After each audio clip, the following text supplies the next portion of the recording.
It truly did start out at first as day 1 decks, but slowly and slowly it started to become week 1 decks instead.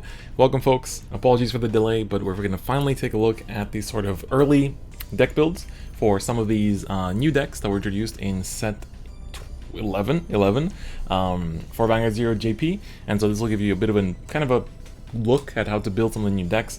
I'll present 5. There's different paths and builds, and there's a lot of experimentation this set because unlike the previous couple sets, here we have a lot of support for like previous archetypes like Eradicators, and also stuff like Kagero is pretty easy to splash different things into. So because of that, it's kind of like pretty experimental. So I really invite you guys to take what I present today and just take the lists, experiment with yourself, change the ratios as much as you want, you know, just adjust whatever cards you want, because for example, like with Kagero and Genesis, I've played a fair bit, but then like the other clans I haven't really played at all, so it'll be much more like theory based, so that'll be something that you guys have to think about. And yeah, so I'll try to be quicker next time. It's mostly delayed because I already had uploads kind of blocked up for the upload schedule, and then I'm working on something fairly big for the second channel that's been taking up my time in editing. So if you haven't subbed to the second channel yet, make sure to give that a like, not a like, a sub for the second fight channel. I'm putting in a fair bit of work there as well, you know, it's fun doing other stuff as well. But yeah, so let me show you some deck lists. So let's begin with Genesis. I'm going to try not to take too long on each one. I recorded this once already and I took way too long explaining Genesis. So Genesis got a lot of new tools, and that actually kind of changed the build in general. So a lot of pieces we've seen before, but now we also have the Valencia as well as Grappa, who are a grade 1 and a grade 2, which say basically when Soul Blast, you may soul charge 2 cards, but you must keep soul charging until you get 2 normal units, and then all trigger units that you soul charge go back to your deck. So that's a really powerful ability because it lets you like filter your deck while soul charging, and that way your deck is just triggers basically. So they both do the same thing, so they're pretty good ride targets. And I mean, this is a good ride target. I'm still running one of the Artemis as well as a good ride target, but I'll talk about this more in the deck and fight. New starter does the same thing as well, soul charges until you get 2 non-triggers, but has to boost the grade 3 and hit the Vanguard. Then in terms of grade 3s, I've switched it up a fair bit. I'm running the new Break Ride, who now when you Break Ride, count +1 to give 10k power to the Vanguard, draw 1 and soul charge 3. So this one, instead of soul blasting in battle phase, this one just gives you more soul, so you can do stuff like Yatagarasu a bit easier. Yatagarasu basically soul blast 9 when she attacks the Vanguard and limit break, to draw 2, give stand 2 of your rears and give herself +2 crit. So really beefy skill, but soul blast 9 is pretty expensive, so you need to actually use that Break Ride to get there. You can also soul blast 1 and Persona Blast to soul charge 3 if in case you miss the Break Ride or miss a lot of your soul charging. And then on top of that, every time one of your rear guards or sentinels is retired during your opponent's turn, they go to soul instead of drop zone. So you can safely call out, you know, stuff like Chamomiles, and when they're retired, they're just going to go back in the soul. So that's also really, really nice, and just gives you more soul to work with, which is really, really cool. And then the other boss that we use is Fortuna. Fortuna says, when you drive check a non-trigger during her limit break, you may soul blast 3, add that card to your hand, and add 1 more drive check for this unit's attack. So she basically, let's say you check a PG, she adds it to hand, gets another drive check, and you can keep doing that over and over again as long as you have soul. And then once you've checked 2 triggers in a turn, this is the non-limit break skill, she gets another drive check. So this is a really good skill, but keep in mind that it's very easy to deck out with this, and so when I do a deck and fight for this deck, you will see how easy it is to deck out with this. So yeah, then she has a third skill, which is Soul Blast 3 to give her 5k, so just in case you want to either push power, or if you want to activate stuff like the Chamomile in the main phase, or whatchamacallit, like the Grappa to soul charge some more, so that's always an option. So that is Genesis. Then moving forward, so I'll talk about this list more in its own video, so I don't want to take too much time here. Then here's a build for Dauntless End. So this is basically the End paired up with Dauntless Drive Dragon. So this list I think I'm definitely going to be changing up a little bit because I don't know, I feel like it still resembles the old the End list a bit too much, but I do like some of the tools. So what Dauntless does is when you Break Ride, gives your Vanguard 10k, and the skill that once per turn at the end of the attack, you may count +1 and discard 3 to restand the Vanguard and draw 2. So they added a count +1 to that, which is a bit unfortunate because now you need count +3 to do DDD dot, but it's still very strong because you get an extra 10k power, you get an extra restand, it doesn't have to hit, it can hit the rear guard too, so it's really good for a lot of reasons. So of course we abuse that with the End. When you have 5 counterblast, you can actually do like 3 Vanguard attacks, which is really good. I'm still running the old Overlords just for that front row clear. Sometimes you win games off of that still, and then the 1 blockade is just like a random tech, but I'll probably take that out for a blockade Inferno instead. the rest of the list is pretty much the same as the old one. I put in some of the Steel Dragon.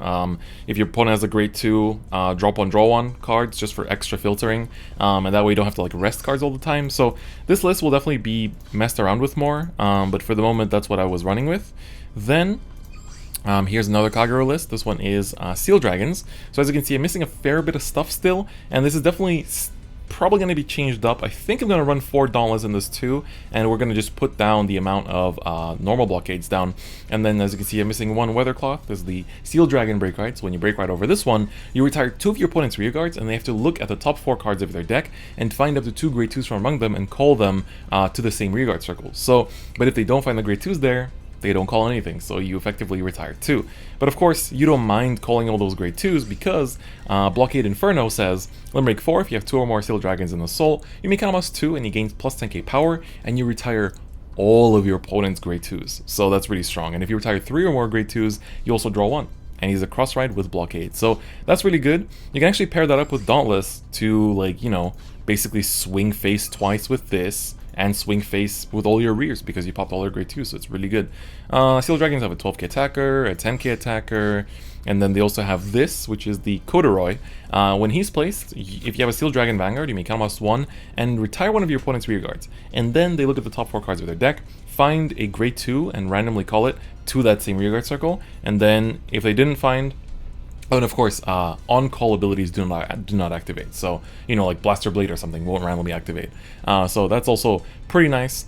And this is also cool because you can use Corduroy to snipe your opponent's starter and just clog the unit circle behind their Vanguard with a grade 2 that they have to like self-retire basically, or wait for your Blockade Inferno to finish it off for them. So I feel like this list, there are improvements to make, but this was kind of like my first draft, so you can try to run with it, see how it works. I definitely think that Dauntless is a good one to run as a 4/2, so the deck is quite expensive because of that. You can see all grade 2s, or almost all grade 2s are double rare, all grade 3s are triple rare, and yeah, that's all I can really tell you. So that's my first attempt at Steel Dragons.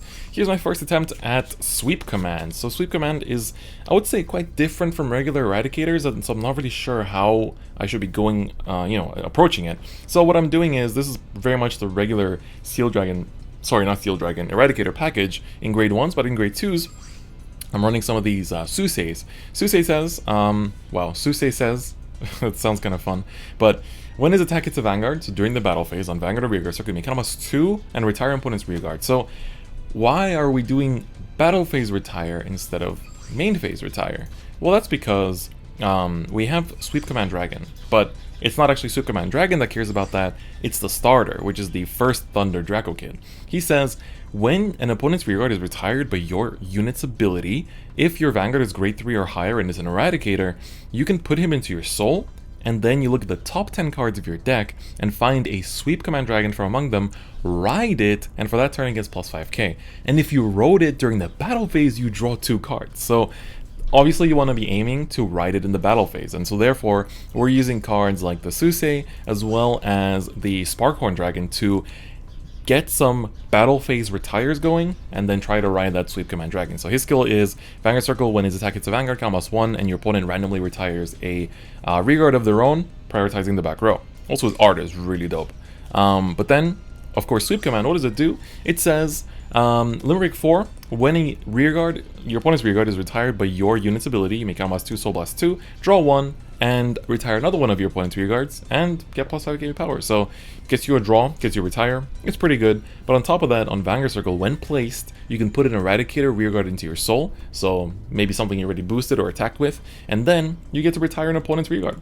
So that's really nice because it basically fulfills its first skill too, just by riding him, which you will be doing in the main phase. So you retire one by one of your other effects, then retire one with his effect, and then retire another one with that effect. So it's pretty good, and I feel like running Intercept Stealers is pretty good for that reason too. I might want to make more space for some Intercept Stealers in this, because the only Eradicator requirement is grade 3 Eradicator. And I'm not running other break rides, or not really running many break rides at all, because I feel like as a backup Descendant is a bit better. So that's my first draft again. Probably will be improved over time. I might even make the 4th sweep command just for fun. And then finally Ripples, the list I'm most far away from making. I'm currently in the process of crafting my 4th Transcore. I'm like 50 materials in, but these Genoviuses won't happen, so I'll probably do like a Revon deck and fight or something. But this deck is pretty cool. So it is a right chain, and so the grade 1 and the grade 0 are pretty generic, but the grade 2 of the right chain is Pavroth. So his skill is, when his attack hits a Vanguard on Vanguard Circle, for that turn you can give a rearguard plus 3k, and if you have the grade 1 of the right chain in the soul, you can also stand that rearguard. So that allows for some cool early game aggro, which I feel like it's quite nice for Aqua Force, and because of that we can use stuff like Algos to basically like swing with Algos into like Vanguard or whatever, then swing with another rearguard even into an empty attack that doesn't hit, then swing with Pavroth, restand the Algos, and then Algos swings and gets the draw from his 4th or more battle. So I feel like it's worth to experiment with that. I'm not sure how consistent it is, but it's worth a try, I would say. Then these are 10k attackers, these are 12k attackers, so Aqua Force finally got those, which is pretty nice. And then I'm running one Glory, because with Transcore, who I should probably explain, it's very good. I'll probably make a deck build off of that too later on, which is like Glory Transcore. So Transcore skill is, when you break ride, Vanguard gains plus 10k in the following ability. When he attacks the Vanguard, your opponent has to randomly discard a card that is not a Sentinel from their hand. If they cannot, then for that battle, your Vanguard gains plus 1 crit, and your opponent cannot Sentinel anymore. So if your opponent's hand is just packed with Sentinels, that's really good. But with Glory, that's also good because you can pull the grade 3 out of their hand, and then they can't PG anyway, so that's also pretty good.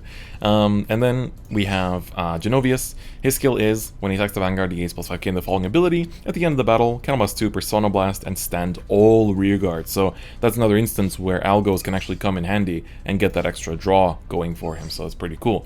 Then his other skill is, at the end of the attack, that he hit a Vanguard. Oh, sorry. When his attack hits a Vanguard, if all of your front row rearguards are resting, or if 3 or more are resting, then you can look at the top 5 cards of your deck to find a Ripple from among them. So he's a Ripple, and the Pavroth is a Ripple, and the grade 1 is a Ripple. So you have a few targets. And then our backup grade 3 is Revon. He got downgraded to a double rare, sadly, but his skill is, when he attacks the Vanguard Limit Break 4, if you have 3 resting rearguards in your front row, units, so including the Vanguard, then you make +1, he gains plus 3k and a crit. So just a simple crit gain, but it can be enough sometimes, you know. MLB found that to be enough. Well, I'm joking, but you know what I mean. But yeah, so that's kind of the day 1 decks for this set. I think I've basically covered everything. I definitely want to test more with these variants, especially like Seal Dragons. I think have a lot of splashability and stuff you can do with it. And I think that you can even run, like, for example, I don't know, like Dauntless, Blockade Inferno, and The End, and just like forget about Weathercloth, for example. So there's a lot of interesting things you can do in terms of deck building here. So I think it's definitely worth to experiment a little bit with it. So definitely, you know, take out the chalkboard and just start experimenting, because there's a lot to do.